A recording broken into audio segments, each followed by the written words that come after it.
Hi, everyone. Dom Famularo here, and we are off and running again. I've got these incredible adventures of time that I get the chance to spend with some people that is just really, really very exciting. I get the opportunity to sit down and step into the lives of some great, great players that have so much to offer. And today really is a very, very special day for me because I go back to a friend of mine from many, many years ago. Dave is a phenomenal player. I've known him for many, many years, and he is just such a serious, dedicated musician to the art form that he's someone that I want everyone to listen to very carefully for when he speaks because he's got such great insight and such great experience from all of his years of playing.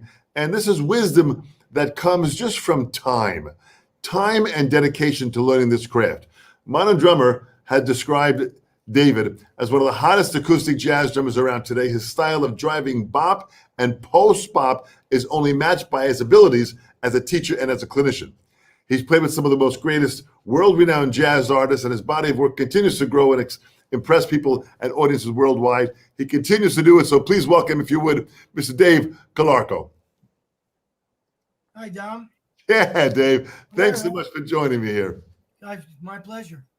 You know, Dave, we had some time to talk a little bit before the setting up of this year, and I want everyone to kind of understand. You are an incredibly, well-schooled, dedicated artist at such a high level, but yet you still have this incredible desire as this constant student to learn and push yourself. And I think that I want to start there because that really is something which is so impressive, and that's not very common in today's world. So where do you think that comes from, that desire to want to keep on pushing yourself? I think the desire comes, which I oftentimes at clinics will say to everybody that the only reason any of us got into this was because it was fun, because we loved it. There's nobody that got into drumming that said, "Oh, I think I'll become a drummer so I can make millions of dollars." Maybe somebody make millions of dollars or for the reason, but we all did it simply because it was fun. Yeah. And once it becomes fun, and in my case, I had a little bit of natural aptitude and ability at a very young age. It immediately became something that I could do that most other people couldn't. Yeah. And the more that happened, the more fun it became. And that just spurred me to want to be better and better and better and better at it. So even growing up and going through school, I started playing at a really young age, at about the age of 6 years old. And I was in kindergarten, and I used to take lessons through the school. My parents would arrange for that to happen. And I used to take a taxi home from the school. Oh, interesting. Because my mother didn't drive at the time. And I would take lessons after school with the teacher. And in kindergarten and everything, I was actually performing. I can remember playing a snare drum, which didn't even fit me, but in a marching capacity to the Babes of Toyland and all these Disney things while the kids in our class all marched. We all had paper hats we made out of, and so and of course, more fun means more interest. So it started really early.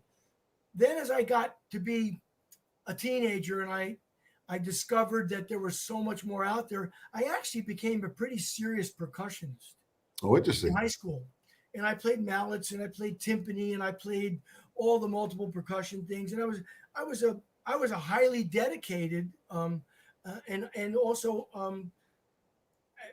pretty highly pursued when I graduated high school by a lot of different music schools because I was a well-rounded, really good percussionist. But my heart was always in playing the drums. And so that idea that I wanted to learn was always about, I want to be the best that I could be. I want to be the best drummer possible. And, at an early age, you get a little disillusioned because you think that that's all you have to do is get good. Yeah, yeah. You know this yourself, where you go, oh, all I have to do is become good. I can do that. I'll put whatever work in I need. But then you realize later, once you get out there in the real world, sometimes you can be as good as you need to be or even better, but other things play a lot into opportunity and all that. So that's kind of where it is. But I will say this: for me, the pursuit of information that would make me better, even if it was information that I said, I don't need to use that. That doesn't relate directly to me. It was always something that I said, for me, I want to find out. I want to know.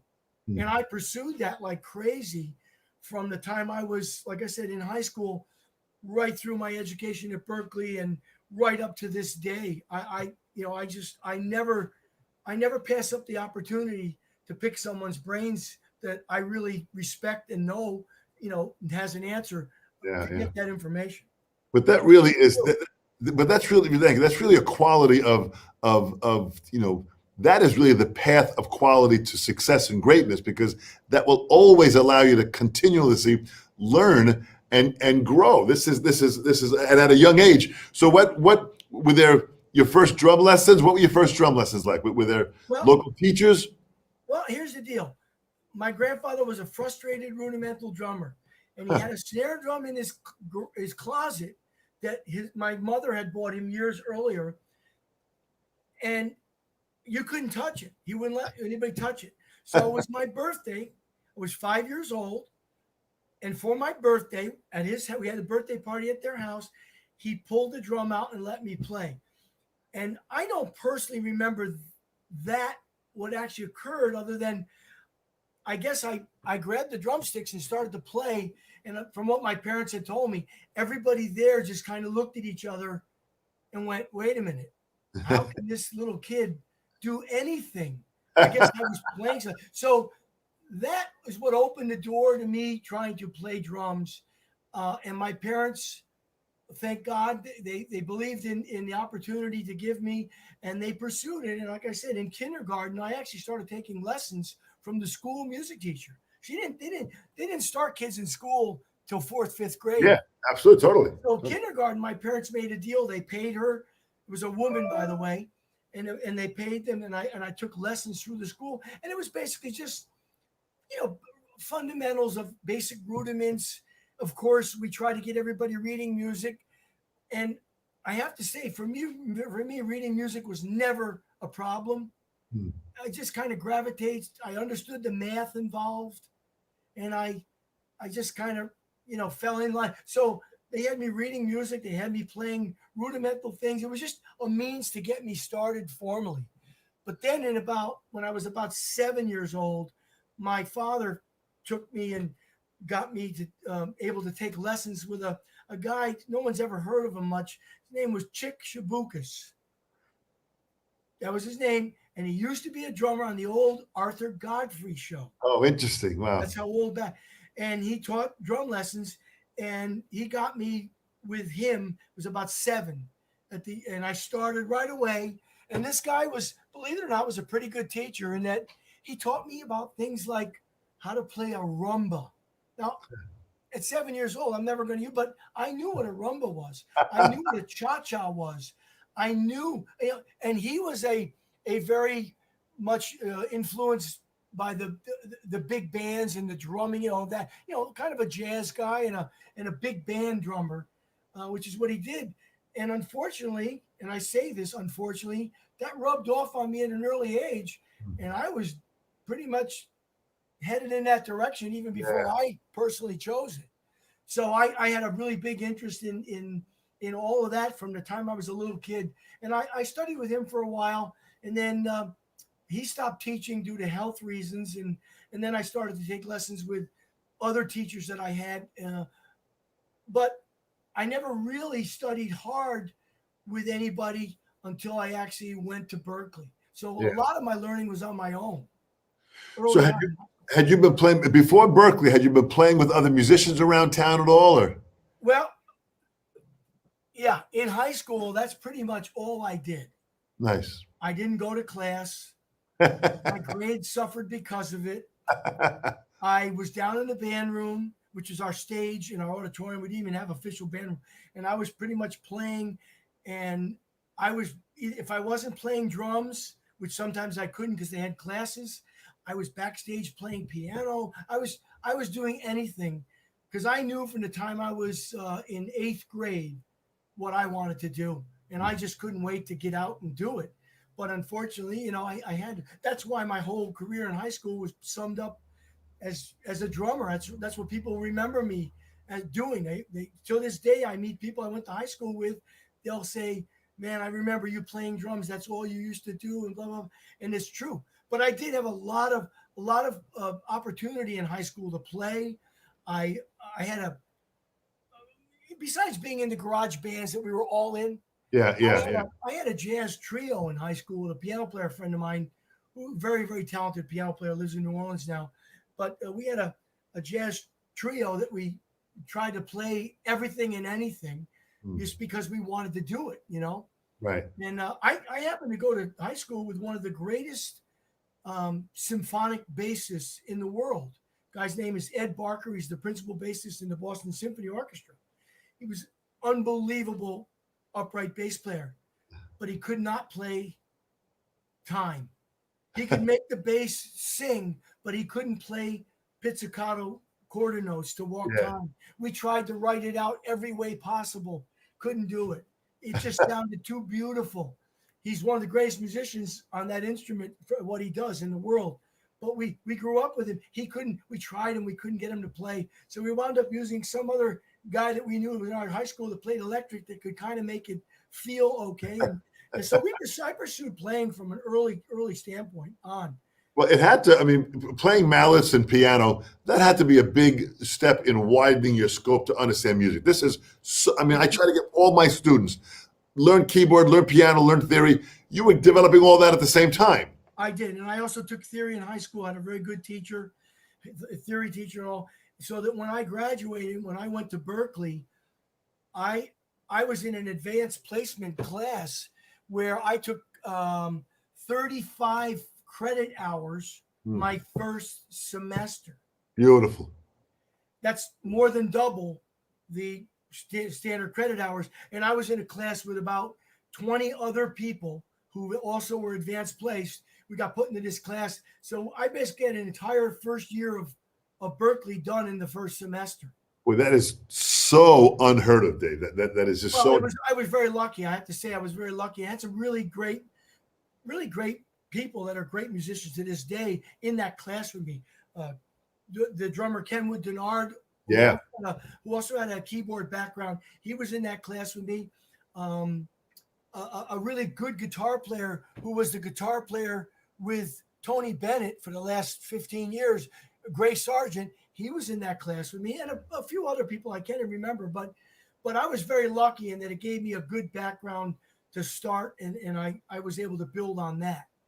But that was an interesting time because that was the early 70s, and that's when, well, first of all, as far as players that you went to school with and the teachers that were there, I mean, Alan Dawson was there, and I know Vinny was there, Vinny Colaiuta, Steve Smith, all these guys that were there that were just totally, you know, thriving at such a high level.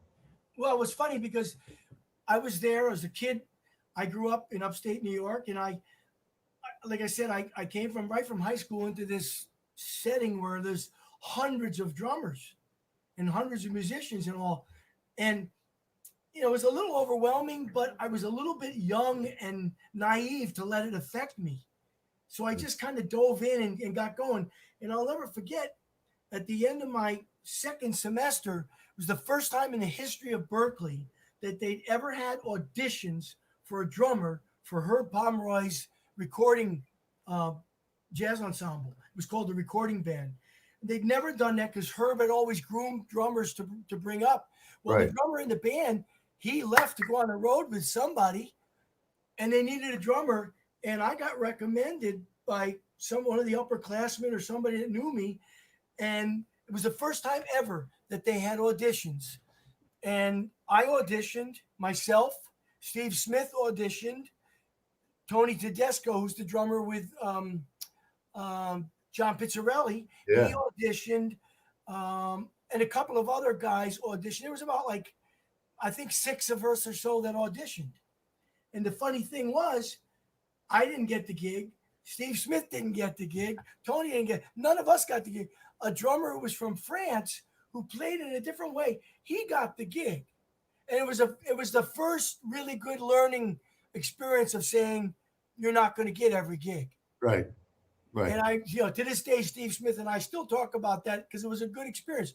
You're not don't necessarily play bad, but you didn't fit that particular gig, Right. and it doesn't mean you're a bad player. And I try to take it from that and move on. But that was a great time there, Dom. You're right. The teachers were incredible. Gary Burton would be walking down the hall. I mean, Dave Samuels would be walking down the hall. These were just the percussion department alone. I was lucky enough. I got to study with Alan Dawson. That's one of the few things that changed my life immensely. I mean, just incredible. It's incredible. I had known Alan, and whenever Alan would come down to New York or Long Island to play, he'd stay at my house, and I would get to know him so well. But talk about Alan. Alan was, again, I always say, a very underrated, player that was a brilliant, not only a brilliant musician, but a brilliant drummer, but a brilliant, like drumming philosopher. He was such a deep person. Talk about your times with Alan Dawson. Okay, so my first semester at school, I studied with the drummer by the name of Fred Buda, who was the drummer for the Boston Pops. Yeah. And Fred was a good drummer, and he knew a lot about it. But the minute I started studying with Fred, he immediately said to me, "No, I got to get you to go study with Alan." He saw my love, my desire. He knew I wanted to be a jazz drummer. He said, "No, I got to get you to study with Alan." So the next semester, I went to study with Alan Dawson. And at the time, Alan was there. He was teaching a lot of students, and he had this thing where he taught everybody the same. It was the same kind of a methodology that he used the Ted Reed book. Yeah. And he would teach drummers, and he would get everybody the same type of exercises to get them going. So I had known that because I had already looked at what he had been doing with some of my friends, people I knew that studied with him. When I went into my first lesson, we talked a little bit, and then I basically said to Alan, I said, "Well, I know what you're teaching everybody else in the Ted Reed syncopation book and all this, but if you don't mind, I want to know how you learned to play time. And I know it wasn't with that book. How did you learn to play time? I want to know the thing that you used to get yourself to be able to play the way you play." Interesting. And he kind of looked at me funny, like he'd never been asked that. And I then went in to tell him, I said, I heard the story about when you were playing with, and I can't remember who it was at the moment, but it was a very famous saxophonist at the time. And he said something to Alan on the bandstand about playing in a certain way. And I mentioned I'd heard that story. And when I said that to Alan, he went, "Oh, you know about that, huh?" I said, "Yeah." So what he did with me was he did not give me the syncopation stuff. We actually talked about how he learned to play time. And what Alan taught me was he started me out with the basics, which was, he said, if you're going to learn to swing, you need to play Louis Armstrong quarter notes. Yeah. He goes, and once you can play those, we're then going to play them with a Miles Davis attitude. I didn't quite know what he meant at first, but I sure did after he showed me. Yeah. And so I was lucky enough to study with Alan until he left. Yeah. And he left Berkeley about a year later. And he basically showed me stuff that to this day I still take to heart in my own development as a player. The idea that he taught me a thing, and if most guys that study with Alan will know this, he called it dang-janging. Yeah. Dang-jang, dang-jang, dang-jang. And we used to play that on a cymbal. And he said, if you notice, those two words are very similar, but they're just a little different. And that's how you have to play that second and fourth quarter note. Dang, jang, dang, jang. And it sounds easy to do, but it really isn't to get under your hands and your fingers. So I learned a dang jang with Alan. And then we got into the nuances of playing time. And that's what I really wanted to study with him, because I knew that I couldn't really get that with too many players. There was a lot of great musicians out there, but not great musicians who could teach me. Yeah. And being a teacher, it's that teaching thing is special sometimes. Yeah. And he had it. Alan could teach you and could get you to do the right thing. and he told me all about teaching Tony Williams, which was my idol. Yeah. Still is my idol, but was my idol at the time. He taught me about how when he was teaching Tony, the things he would say to him, and that Tony would come back and have this almost mastered. And it was just really inspiring. And so that was a big part of my learning experience at Berkeley. And then when Alan left, I studied with Joe Hunt, the drummer. Another great player. And first thing I did to Joe was I walked in, I said, okay, never mind the books for a minute. I want you to tell me, what was it like to play with Stan Getz? Yeah. And he did. He told me. And I learned a lot about the drumming that I couldn't learn from a book, Dom. Yeah. You know, and that was, to me, was invaluable. And just that experience of being there with all the great players, it was a great time. But you really took advantage, and you did something, Dave, which I want everyone to understand. You took more charge over your learning direction by trying to pull out of these artists information that was not necessarily readily available in just the curriculum or the books that they were teaching. But you were also listening to a lot of great players. So just talk about some of your influences of who you listen to. I mean, you mentioned Tony. Just talk about how you listened to them and what you pulled out of their playing. Well, let me just back up a hair. Being from upstate New York, and you and I think talked about this a little bit when we saw each other at the Mapex 30th anniversary thing. Yeah. Being from upstate New York, I was heavily influenced by Steve Gadd. Yeah. When I went to Berkeley, he had just started to move to New York. Yeah. And many of my peers didn't really even know of Steve Gadd. Meanwhile, I had been listening to this guy for the last probably 4 years. Yeah. Since I was probably in 9th and 10th grade, transcribing drum parts and solos. Of course, he played with Chuck Mangione in Rochester. Yeah. And I think I might have even mentioned to you one time where when I was a senior in high school, I was in the New York State All-State Jazz Ensemble. And it was the only year that it was ever held at the Eastman School of Music in Rochester. And that year, Chuck Mangione was our director. And Steve was still with him at the time. He just hadn't moved to New York yet. And I think I mentioned to you about the time when we were playing and he was standing to my left. Yeah, I was so nervous. I almost couldn't play. But he was totally supportive and he was totally cool. And that was a big thing for me to realize as a young player. Wow, these guys who are like drum gods to us, they're just people and they're human beings, and they just want to help you. There's no ego involved. He just wanted, he was willing to do whatever he could to make you give you more information. So that was a big thing that changed a lot about how I looked at people. So I studied Steve Gadd. And it was back when he was still playing a little Gretsch drum kit. Right. And I mean, if you listen, I always tell my students, please go back and listen to the album called Alive by Chuck Mangione. Yeah. Listen to Steve Gadd's drumming and his soloing on that. To this day, it blows my mind. Yeah. I just, I used to transcribe everything. So I went to Berkeley with that, but I was influenced like all of us with the Buddy Riches and the Joe Morellos and all of that. And I mean, I listened to everybody. I used to, Grady Tate was another big early influence because I used to wear the Quincy Jones records out and he was the drummer on most of the stuff on Quincy. Yeah. So, I mean, I had all these, that and other people that I ran into. When Steve left Chuck Mangione, Joe LaBarbera took over the drum. Yeah, right. And I know you know who Joe is, right? Yeah, sure. So Joe, and having met Chuck Mangione in high school, I used to sneak into the Round Towner, still in high school, not supposed to be able to get in, but sneak into the Round Towner to go see when these artists would come and play. And I got to first see and meet Joe LaBarbera because of Chuck Mangione. Yeah. He remembered me as the kid in the jazz ensemble, and he introduced, and I got him and Al Johnson had just come off of Woody Herman's band, big band, and they were playing with Chuck. So early in my career, Joe LaBarbera was a big influence. Just, another one. So I took all the greats that we mentioned. Oh, and another one was Roy Burns. I want to mention Roy because later in my life, Roy became a really close personal friend. Yeah. Beautiful. And truly a mentor to me. Yeah. But that's what I did. I sought those people out. And I was very, very lucky in that none of them ever turned me away.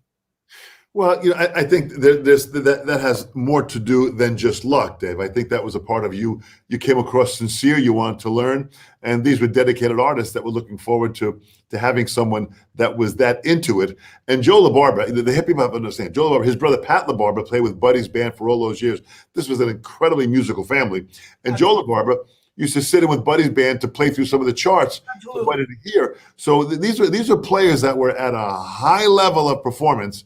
And I just recently saw Joe a couple of years ago out in California. He's teaching at a university out there. He's playing better than ever. Oh, absolutely. And you know what's funny is I became really good friends with Pat LaBarbera through my association with Nick Brignola that I played with. But I became really good friends. And Pat used to come to see us play when he used to teach at one of the summer music camps things. And we were playing, if we happened to be playing in town, he would go to come to see us. And Joe would often come with him because he'd be vacationing or something. And Joe would, and I got to be good friends with Joe after that. And little did I know early on in my career that I would get to befriend these musicians, you know, which to this day still kind of blows my mind a little bit, you know, to think that I would become personally a friend with Louis Bellson or Roy Burns or Joe Morello. I mean, I remember when Joe passed and I went to his funeral. You know, I was talking with some of the other musicians that were there. It was just, it's just beautiful. I never would have dreamt that. I never would have even thought that. Yeah. And so that's why I say lucky, in that I really do think I'm lucky. I mean, I used to bug Louis Bellson. We would play on the same jazz festivals, and Louis would be on the jazz festival, and I'd be there with Nick Brignola. We'd be in Florida, or we'd be somewhere playing, and I would go over, and I used to bug him, and he never once got upset or turned me away. And I used to say to him, you know, like, tell me what it was like to play with Duke Ellington. Did he ever tell you how to play? Did he tell you what? And he was never, ever standoffish at all. Yeah. As a matter of fact, we became pretty good friends. And he was responsible for me getting my first endorsement with the Slingerland Drum Company. Oh, yes. And I never stopped thanking him for that, because that was my initial, you know, break into the industry thing. And he was totally gracious about it. And, you know, you think I was the greatest drummer in the world, the way he would talk about me to them, just because that's the person he was. He was a great person. But what great respect, man. Talk about guys like Louis and Morello. Just talk about, I want people to know. And I mean, I knew them very well. I studied with both of them, and yeah, they were. Man. I mean, talk about that. Morello, Joe Morello. Here I am. I'm 20, early 20s. Yeah, Morello's playing with his group at a club. I go in with my mentor and the guy that I played with for 25 years, Nick Brignola, incredible baritone saxophone player. Went in to see Morello's band, and they were going to have Nick get up and sit in, which was, you know, why wouldn't you? He's one of the greatest in the world. And Joe Morello actually asked me to sit in. And I'm like, are you serious? And I have a picture to this day of me in this club sitting behind Morello's set playing, and Joe Morello sitting at the first table in the front listening to me. Beautiful. Joe was just that kind of guy. He would do anything for you. And I learned a lot from him. You know, I remember one time I wanted to come down and take a lesson from him. I said, Joe, I want to come down. I want you to look at what's going on with my hand. He goes, no. I go, what do you mean no? He goes, no. He goes, you don't need lessons with me. I said, seriously? He goes, you want to come down? Fine. But he goes, you guess you just got to, you know, he told me basically to go back to the basics, just cool out, stop letting my head control my hands. Yeah, exactly right. And he was obviously he was right, but he was such a guy. I could call him at the phone anytime on the phone. Yeah. And he was never too busy to talk to you, man. Yeah. You know, Joe was just Joe was that way, man. And he was an underappreciated drummer. I think like you and I were talking before, he was probably the most technically gifted. I mean, pure technique, finger control, and all that. Yet he used it the least. Yeah. You know, I tell students all the time, go back and listen to and transcribe the solo on take 5. Exactly right. It's as musical as any drummer out there. Just musical as Max Roach. It's an incredible compositional solo. Yet he never uses or flashes his chops. Yeah. And that just goes to show you what kind of a musician he was. Well, Really, but that's the depth of talking about, understanding this instrument for what it is, and then really serving the song. And knowing what his role was. I talked to him multitude of times about playing with Brubeck and asking him about what it was like and he told me the story that originally when he joined Brubeck, he really didn't want to join. And he said to Dave Brubeck, I'm not really sure I want to do what you're doing. I have other music. And Brubeck really wanted him, but Paul Desmond didn't like him. And didn't want him. And he told Dave Brubeck, if you hire him, I'm gone. And Dave Brubeck said, then I guess you're gone. And of course, Paul Desmond never left. Exactly right. And then they later became good friends. Yeah. And the rest is history. But yeah, I mean, there's not many drummers that could have fit in that band and done that job as good as he did. Yeah. There could have been drummers that played great, but they couldn't have fit in that band. But I heard Morello several times play with the band, but I also heard Alan Dawson play with that band. Oh yeah, I did too. Later on when he played with Jerry Mulligan and all that. Yeah. Yeah, and you know what? Again, another person that knew his role, could compartmentalize being the drum star versus being fitting for the music, playing for the music, and of course Alan was great at that. And matter of fact, the record they did together, Together Again or whatever it was called, there's some incredible drumming on there because he plays his own version of Take 5 that's completely different than Joe did, and yet it fit just as well. It was really cool. I mean, those are the things. Those drummers had a special awareness that I think a lot of us nowadays we tend to forget about it. We're so worried about being dominant and being out there. And really, when you think about it, what gets you the gig is making the other guy feel good. And playing for the music, exactly right. I mean, that really is the depth of it all. Talk about Roy Burns. Roy Burns, and like you, became a mentor of mine. I studied with Roy back in 1976 when I was out in California. Yeah, what a beautiful guy. Talk about Roy, man. What a great guy. Okay, so Roy and I go back to high school. At the time, he had been playing with, it was a thing put out there. You're into music education, I'm sure you noticed. Sandy Feldstein had recorded a big band record with Roy as the guest artist. And they did two pieces, one called Timetable. Right. And the other one called Portrait of a Drummer. Yeah. And Portrait of a Drummer was put out there so that you could play. And they had written it up so it could be played with high school concert bands. Right. So 9th grade, I'm featured with my high school concert band playing both Portrait of a Drummer and Timetable. Oh, is that great? And all I knew was there was this drummer named Roy Burns that played on there that was, a Buddy Rich type of player, but incredible.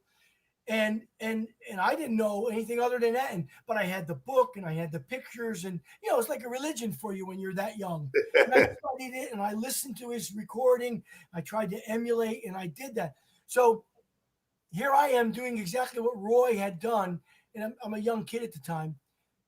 A couple of years later, back to when I was in the high school all-state jazz ensemble out at Eastman, some of us, and another drummer who was also in that same year with me was a drummer by the name of Richie Derosa.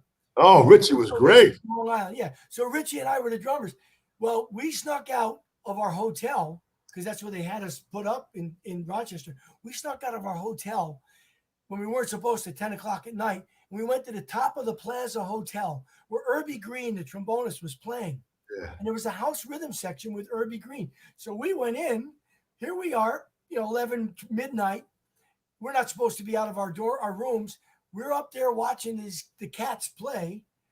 And Roy Burns is in the audience. And Roy gets up and he sits in with the band.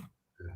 Well, when he was done, I went up and introduced myself and said, man, I've been watching you since I've been in 9th grade and you were a big influence. And he was a pretty big, and we kind of became friends. about, well, I'm going to say, let's forward to about 1981, 82. He's now got Aquarian up and running. And I just wrote him a letter and said, I don't know if you remember me. I was this kid, blah, blah, blah. And I said, I'm out there trying to do it now. And I'm on the scene trying to make a name. And he was so cool. He actually wrote me back a handwritten letter, which I still have to this day. And that started a lifelong journey of friendship between him and I that lasted right up till the day he died. And I would call Roy and bug him, and I literally mean bug him, probably once a month. And he was never, ever too busy to talk to me. And he gave me some of the best advice in my life about how to deal with all the angst, the anxiety that happens. Yeah. As you get older, you start to think, well, wait a minute, should I be doing this? Why aren't I doing this? And he just was able to tell me, listen, don't listen to all those people. You got to stay true to yourself. Do what it is you really want to do. And he told me that. He said, you got to love what you're playing or you're not going to be very good at it. Yeah. And he's right. Right. Because what I don't like to play, I'm not very good at. It's funny when you think about it. I'm the same way too. If my heart's not into it, I can't pull it out of me to really do it, but it's amazing. But you mentioned a name like Richie Derosa. Richie Derosa was the son of Clem Derosa. Clem Derosa. Knew Clem in high school. Clem taught at Huntington High School here on Long Island where I live. And Clem's brother is Pat Derosa. Yep. Pat Derosa is an all-time phenomenal sax player. Yep. Pat Derosa, I worked with for many, many years. And Pat Derosa, when John Coltrane was living here on Long Island, Pat Derosa would go there and play duets with him. Coltrane would call him up and say, yep. Come on. So they would do. And Pat is still around. He'll be 100 next month. Wow. And he's still playing, doing gigs out here on Long Island. We've lost Clem many years ago, but Richie, another phenomenal, underrated, great player. I'm not even sure where Richie is now. I'm not sure either. We stayed in touch for a while. There was a period of time where I had landed my gig with Nick Brignola, and I was playing with Nick. And at the time, Richie had gotten a gig playing with Jerry Mulligan. Yeah. And so I had run into Clem, and I said, geez, isn't that funny how Richie's playing with Mulligan and I'm playing with Nick and all. And it was so cool because Clem was such a good guy. He said to me, I'd rather have the gig with Nick. It's fun playing with Mulligan. I'd rather have the gig with Nick. And he was just such a great guy. But I don't know where those guys are now either. But they were all from my past. These are all things that just, like you said earlier, Dom, I've been pursuing the knowledge part since the beginning. Yeah. And I just, I think that's the true art form. Yeah. For me to get complacent and go, well, I do what I do and that's it. Well, we all kind of get there. Yeah. But for me to say I'm going to accept it, I just don't know if I could do it. And that, back to finishing up on Roy Burns, I asked Roy in one of our last really good conversations before he got sick was, how did you give it up when he quit playing? Yeah. I said, tell me how you did that. And he goes, well, I was doing a clinic and the guy came to me and said, hey, do you want to warm up a little bit before? And I basically said, nah, I'll warm up when I'm out there. And he goes, it was the first time in my life I realized I didn't really care as much. Yeah. And he said, and I said, how old are you? And he said, I was 55 years old. Yeah.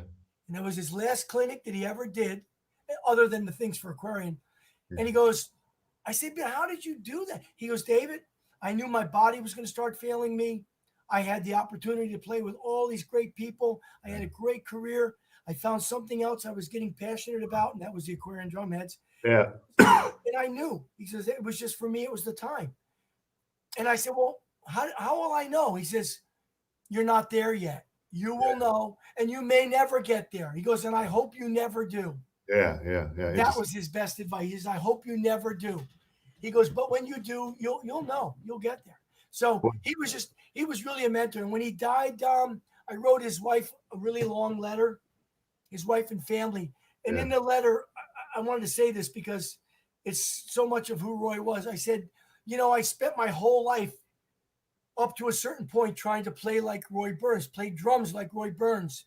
I said, and then when we became really good friends, I spent the rest of my life and from here on out trying to be not as good of a drummer, but as good of a human being. Yeah. Yeah. Because he was a great, great person. He was a very special person. I had the chance of interviewing Roy for Yeah, that the was a great interview, by the way. I watched YouTube channel on the Sessions panel, and it was just towards the end of his life. I wanted to capture him, and just his story was so beautiful. And like yourself, I have his letters that he wrote to me, the handwritten letters, framed on my wall in my studio. In my studio. It's And Dom, he would just out of the blue send me something in the mail, and he go, like the very first letter I sent him, he sent me back a copy of that with a note on there that says, "You probably don't remember sending this, do you?" And I wrote him. I said, I called him and said, "Yeah, I remember sending that. It was a good day in my life."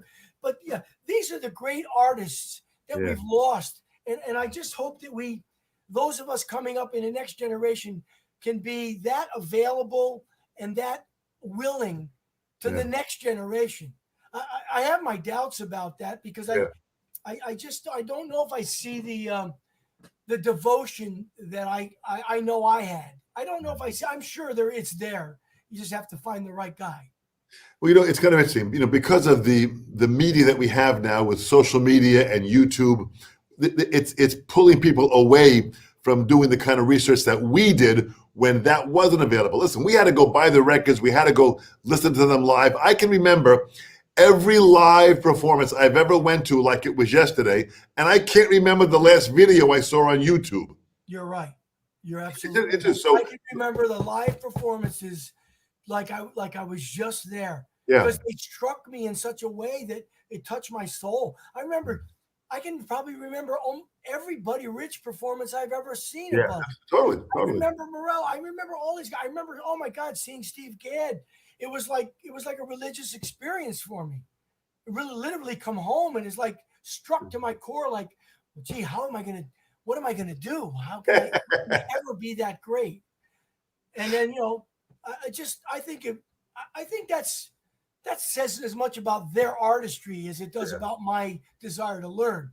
Yeah. Because I've seen a lot of drummers who I walked away and I went, yeah, okay, I'm good, and that may be me. I don't doubt that, but a lot of times I think there wasn't that pure, unadulterated talent and artistry that existed. I mean, let's face it, when you see someone great, you never forget. You never forget. And I just this past Friday, a couple of days ago, I was here in Long Island. James Taylor performed. Steve called me up. I went to see Steve Gadd, who was playing with James Taylor, went to the show, sat down there and listened, and had the exact same feeling the first time I heard him with Chuck Mangione and in the early days of Chick Corea. Absolutely. At 76 years young, he still puts his heart and his emotion in every hit. And it was just as moving an experience as it was. So you're 100% right, man. Those performances really reached us at a different level. But you got to tell me about being on the road and playing with Nick Mignola. This guy was a phenomenal Barry player who just played from the depth of his playing. And you were with him for a long time. I played with Nick for the better part of 25 years. Amazing. So how'd that start? And he lives in Troy, New York, which is very near to where I grew up. And he had gone over to Europe in 69 or 70. And he made a big splash and he won the downbeat poll for talent deserving wider recognition. That kind of got him a lot of notoriety. And he was always an icon in our area because he was the greatest player in this part of upstate New York. Yeah. So I'm in high school and he came to my high school to do a clinic with his group. And I'm a little kid that thought I knew a lot about jazz and really didn't know much. But luckily, just good fortune, I got to sit in with him when he came to the school and I got to play with him. And he often told a story about how, I got up there and played, he said, and it was like, he wasn't sure like what I was playing.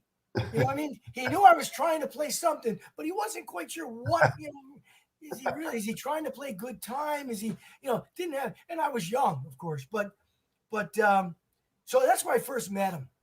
Then I seen him a couple times. Used to go see him play and things like that, and so he knew who I was.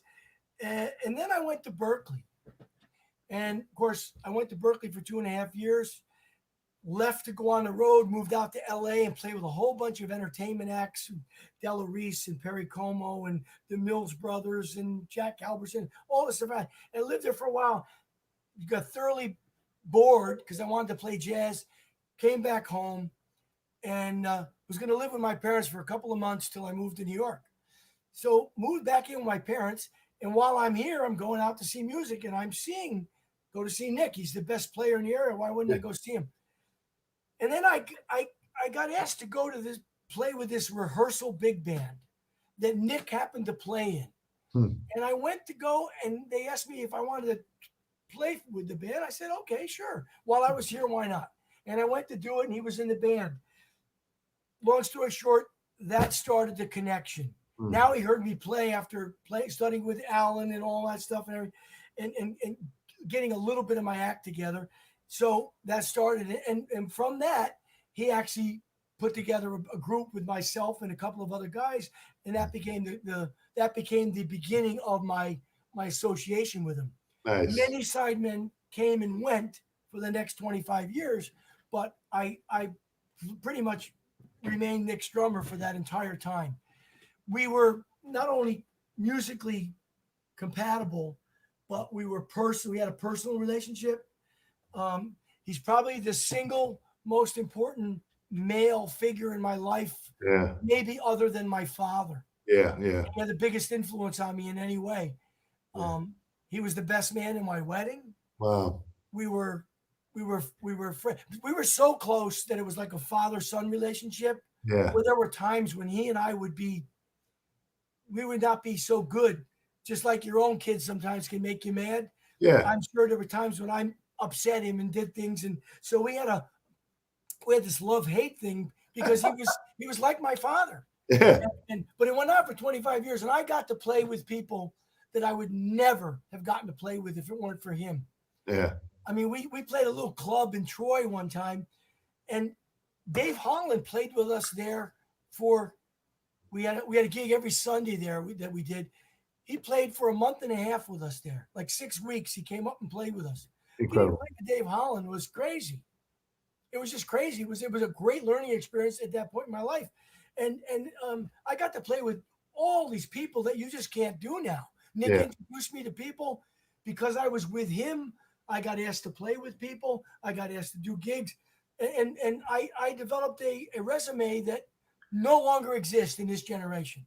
And it's funny you mention that because I want to mention that, Tom Harrell, Dave Holland, Randy Brecker, Kenny Barron, Clark Terry, Phil Woods, Daniel Perez, Kenny Werner, phenomenal piano player, Dave Liebman, Chris Potter, Jerry Bergonzoni, Joe Lovano, George Garazone. These are players that are just at the highest level of expression that you had the chance to kind of, be behind them and just push them to a whole nother level. Well, and some of that was where some of these guys actually played in my group. I had a band together at the time, when I was trying to further and put out my thing. Yeah. And so some of them were actually played with me. In my record, I have a CD out called Countdown. And of course, Tom Harrell and Jerry Bergonzi are both on that. Yeah. As well as pianist Fred Hirsch, my good friend John Lockwood on bass, and a good friend of mine, Chuck DeLoya, on guitar. But they would play with me. And, Kenny Werner was in my band for a while. Danilo was one of the piano players in that same group. And then we got to play down in Florida on a jazz festival together. And so I got to play with a lot of these people. I actually recorded a CD with Kenny Barron and George Mraz. Beautiful. So I was getting an opportunity which today's young jazz player doesn't get. Right. They only get to play with their peers. Right. And their friends. Right. And you don't get to play with legends. Quick little story. I'm a young guy. I get the chance to play with Doc Cheatham, the jazz trumpeter, and Vic Dickinson, the trombone player, from way, way back in the early Basie band. Yeah. And that's not what I do.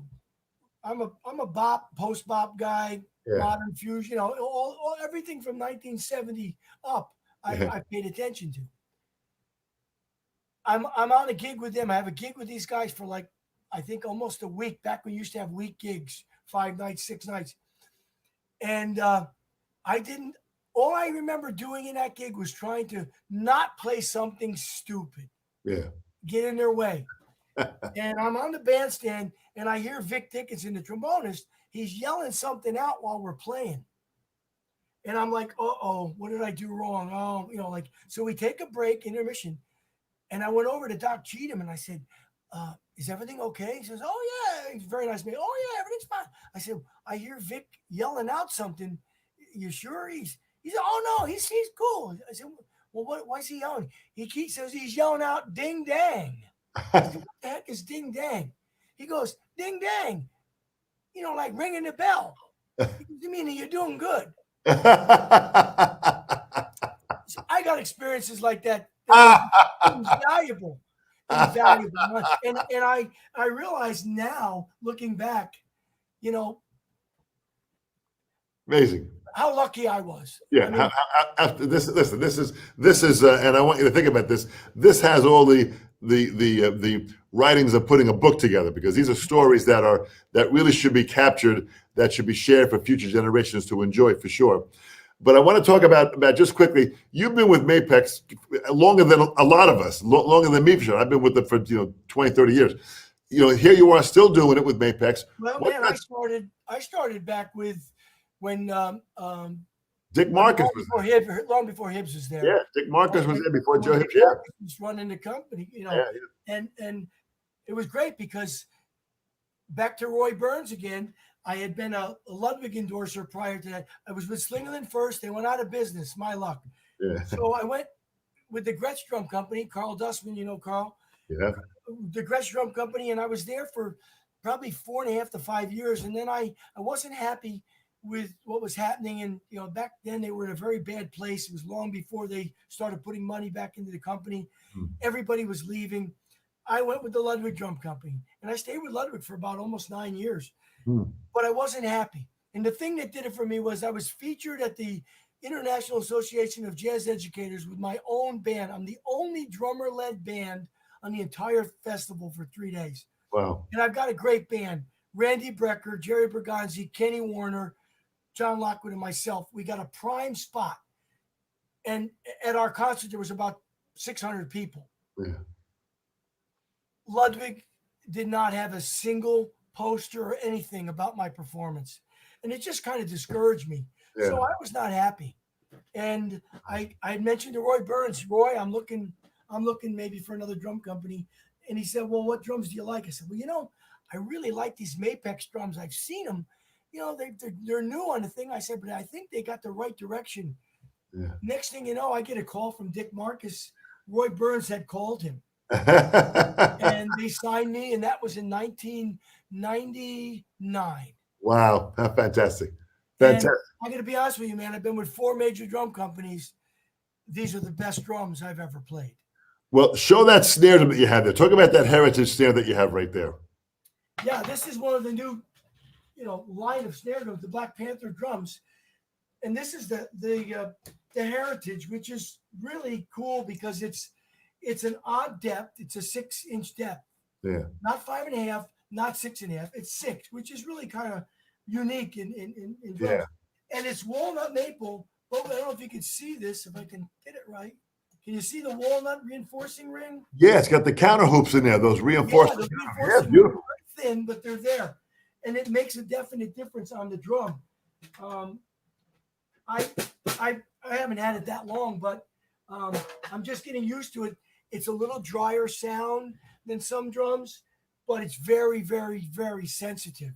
Yeah. And I took liberties, as I do with all my drums. If you notice, this is a die-cast hoop on the top, on the back. Oh, interesting. Interesting. I put that on just simply because I play die-cast on my snare drums for the last 35 years. And I like the feel and I like the sound, and it makes this drum really, really nice.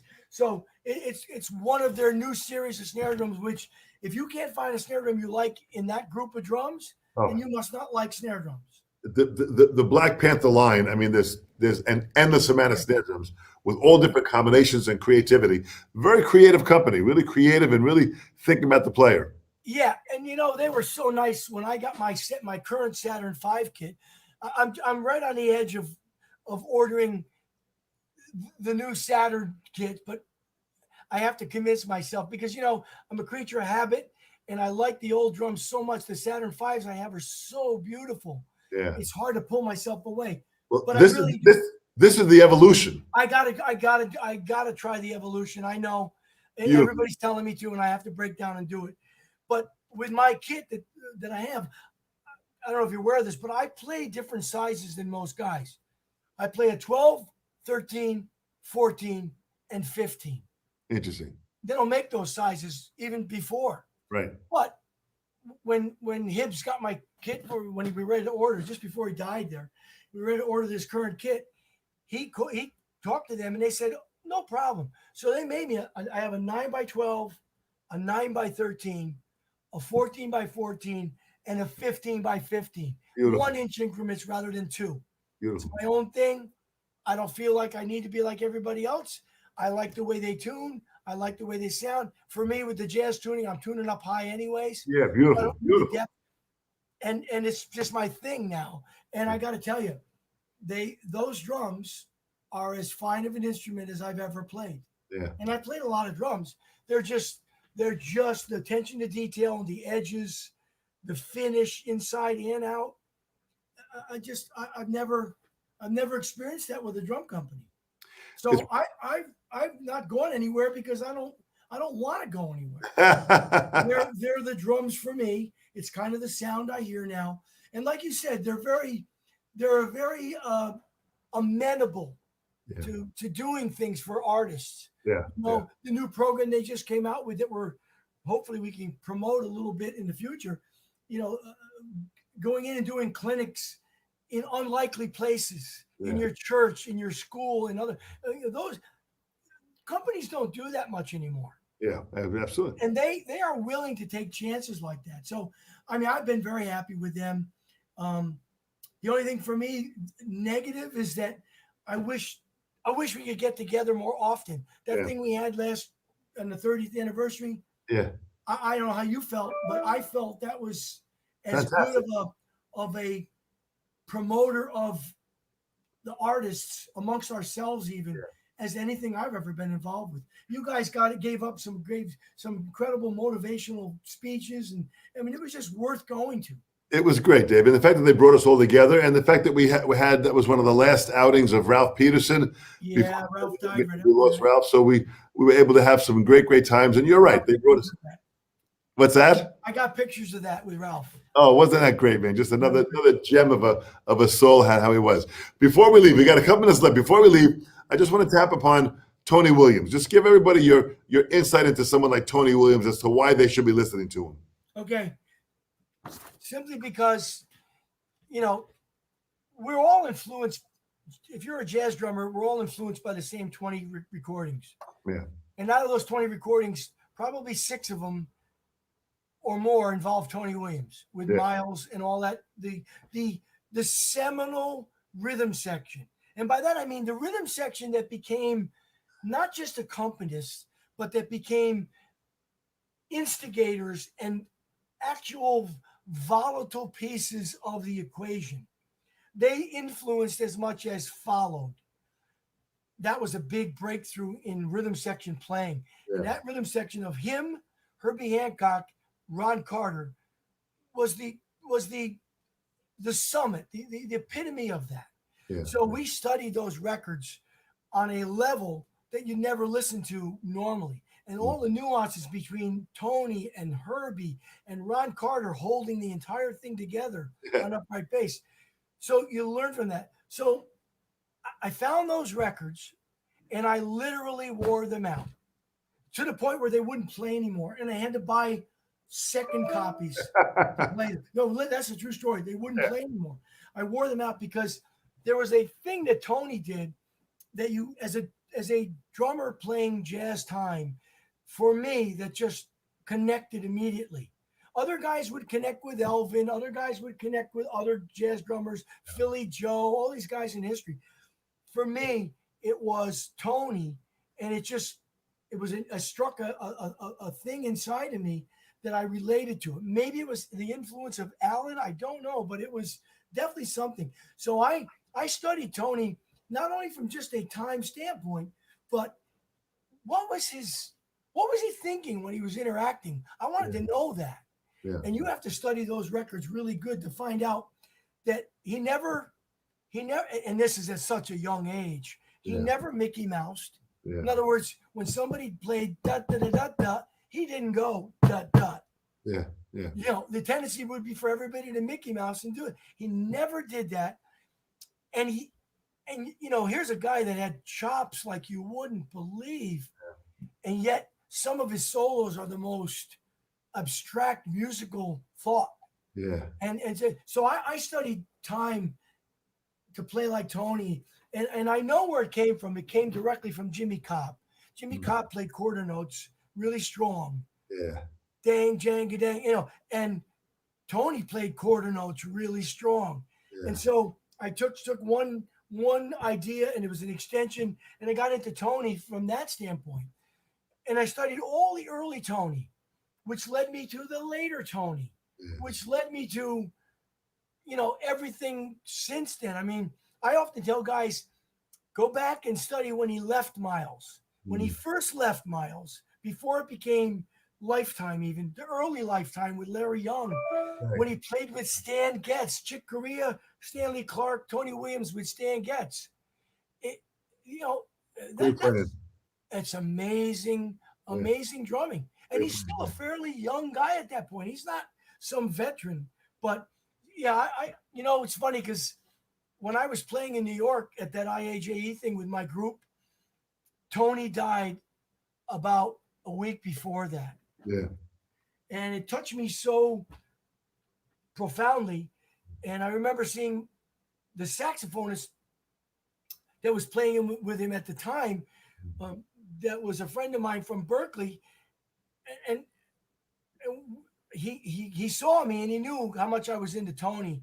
And he came over to me and he said, "Man, I just wanted to tell you that, he went peacefully, and as much as everybody was in a shock, we were, it was cool because he knew I was touched by that." Yeah. So yeah, Tony became my guy, and that's kind of where I gravitated. And luckily I got away from it before it became a copycat thing. Yeah. But it's still, to this day, it's still underlying a lot of what I do, and I guess that's not a bad thing. It's not a bad thing at all, man. And that level of influence of what it was, but you've kept open-minded. You even mentioned that the IAJE, which at the time was the International Art of Jazz Educators, to perform there was an incredible honor. And that's where you met up with Chapin. And Chapin opened you up to a whole nother level of what was happening. In 10 minutes, Jimmy Chapin changed my life. He asked me to play an open full stroke. And my grip was a little tight. Mind you, I've already made records at this point, traveled all around the world playing. And I didn't do what he asked me to do. You know how he asked you to do it on a sweater or whatever? And he goes, "Well, that's great, but that's not what I asked you to do." I said, "Well, what did you ask me to do?" He said, "I want you to play an open full stroke, bang." Yeah. And I did something different. Yeah. More of a snap up kind of thing with fingers connected and all that. And he said, "No, man." He goes, so he says, "Here, play for me." I said, "Wait, you just play on the pad." And I played something. He goes, "Man, you've got good hands. You got hands very much like Louis Bellson," which kind of made sense. He goes, "But that's not what I asked you to do." And then he told me what he wanted me to do with the full stroke. And I went, "You're right." And he says, "Grip the stick like this. Don't worry about it. It's not going to fall." He says, "If it falls out, it falls out." And it changed my grip and my hand position, particularly in my right hand, to the point where what he said to me was, "Go home and practice this, and then play drums and forget it." Yeah. Practice, and it'll eventually become your way you play. Exactly right. And I didn't believe him, but it did. And within a couple of months period of time, I completely changed my grip. And I will say that to this day, it's one of the most important things I've ever done, especially now as I've gotten older, to make my playing easier and better. So now everything's open. It's amazing, Dave. Just the fact that you have had this kind of open-mindedness to learn and continue to push yourself, and you're still at the cusp of pushing yourself. You're playing better than ever. I want to thank you on behalf of Mapex, our all-access channel that we have here. This is live on Facebook and YouTube, but this will be on Mapex's YouTube channel for everyone to share and watch and rewatch. I want people to watch this here. Anyone that's interested in any lessons or whatever it is, contact Dave. Go Google Dave. Check him out, sit down with him, Zoom, whatever the heck you can do. Make sure you all get a tap into the mind of Dave Calarco, because he will open you up, and he really is someone who's incredibly Hey, Dom, thank you. You know what? I just want to say something about you. Appreciate you doing what you do for the drumming community, especially with this thing with Mapex. They're the only drum company out there that's pushing this sort of thing. Yeah. I love the fact that more guys get an opportunity, and that people can realize we're a community. We're in a sense, we're brothers to some degree, that we all love this, what we do. Yeah. And we need to stay this in touch with the community. Absolutely. And I want to map out one of the future that I'm going to plant the seed for. I want to have yourself and Russ Miller and Jeff Hamilton and a few of you together at the same time. So we'll do something like that to really kind of open up the minds out. Those stories would be crazy. Those stories would be nuts. Absolutely fantastic. Well, Dave, thank you so much. Stay well, stay safe, and we'll touch base soon for sure. All right, man.